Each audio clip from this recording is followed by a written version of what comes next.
सोचिए, एक ऐसा इंजीनियर जिसने न्यूटन के नियम आने से हजारों साल पहले पत्थरों को पानी पर तैरा दिया।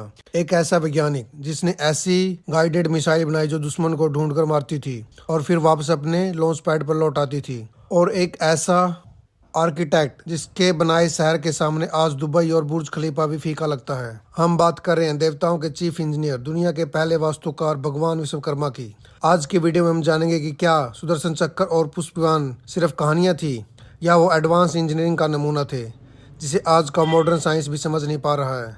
पुराणों के मुताबिक जब ब्रह्मा जी सृष्टि की रचना कर रहे थे तो उन्होंने ढांचा तो बना दिया, लेकिन उसमें जान फूंकने और उसे व्यवस्थित करने के लिए एक एक्सपर्ट की जरूरत थी। तभी जन्म हुआ भगवान विश्वकर्मा जी का। ऋग्वेद में उन्हें सर्वदृष्टा कहा गया है, यानी वो शक्ति जिसकी आंखें और हाथ हर जगह हैं। लेकिन दोस्तों, विश्वकर्मा जी को केवल एक देवता मानकर सीमित मत कीजिए। वो असल में इंसानी तरक्की का ब्लूप्रिंट है। बहुत कम लोग जानते हैं कि विश्वकर्मा जी के 5 स्वरूप हैं, और अगर आप ध्यान से देखें तो ये इंसान की इंजीनियरिंग हिस्ट्री को दिखाते हैं। फर्स्ट है मनु, ये लोहे का काम करते थे जब इंसान ने पहली बार हथियार बनाया। नंबर 2 मय, लकड़ी का काम जब हमने पहिया और रथ बनाए। नंबर 3 त्वष्टा, कांसे और तांबे के कारीगर जब हमने धातुओं को पिघलाना सीखा।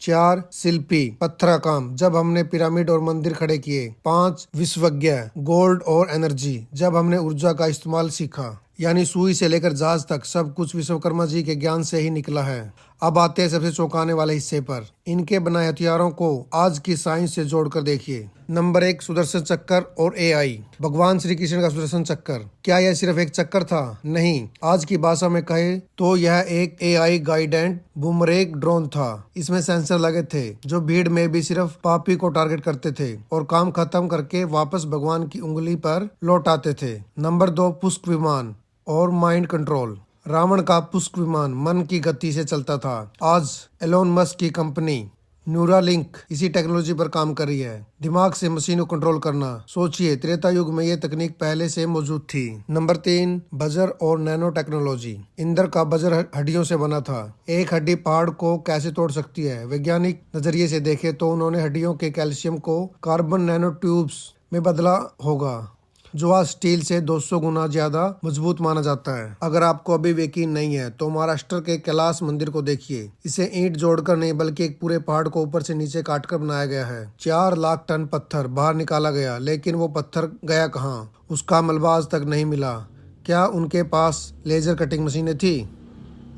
और दुआई का नगरी, समुद्र के बीचों बीच बना पूरा शहर जिसे आज हम मरीन इंजीनियरिंग कहते हैं, या फिर कोणार्क का सूर्य मंदिर जहां चुंबक से मूर्तियां हवा में तैरती थी। ये कोई जादू नहीं, ये प्योर फिजिक्स और इंजीनियरिंग थी। दोस्तों, सच तो यह है कि भारत केवल मंत्रों का नहीं बल्कि यंत्रों का भी देश था, जिसे आज हम पश्चिमी विज्ञान या एलियन का चमत्कार मानते हैं, और वो असल में हमारे पूर्वजों का ज्ञान था। भगवान विश्वकर्मा जी सिर्फ एक पौराणिक चरित्र नहीं बल्कि उस इनोवेशन का प्रतीक है। तो अगली बार जब आप अपने हाथों में स्मार्टफोन पकड़े और किसी ऊंची इमारत को देखे तो याद रखिए, इसकी पहली नींव विश्वकर्मा जी ने ही रखी थी। आपको क्या लगता है, क्या वाकई हमारे पूर्व आज के विज्ञानियों से ज्यादा स्मार्ट थे? कमेंट में जय विश्वकर्मा जी लिखकर जरूर बताएं। वीडियो पसंद आए तो लाइक करें, शेयर करें। मिलते हैं अगली वीडियो में। जय हिंद।